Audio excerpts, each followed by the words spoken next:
প্রভু যীশু বলেন, মনুষ্য কেবল রুটিতে বাঁচিবে না, কিন্তু ঈশ্বরের মুখ হইতে যে সকল বাক্য নির্গত হয় তাহাতেই বাঁচিবে। আজকের পবিত্র বাক্য যিশা ভাববাদী পুস্তক 61 অধ্যায় 7 থেকে 9 পদ পর্যন্ত।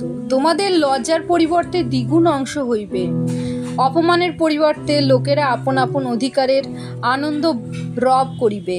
তজ্জন্য আপনাদের দেশ দ্বিগুণ অংশ পাইবে, তাহাদের চিরস্থায়ী আহ্লাদ হইবে। কেননা আমি সদাপ্রভু ন্যায় বিচার ভালোবাসি, অধর্মযুক্ত অপহরণ ঘৃণা করি। আর আমি সত্য তাহাদের ক্রিয়ার ফল দিব ও তাহাদের সহিত চিরস্থায়ী এক নিয়ম করিব।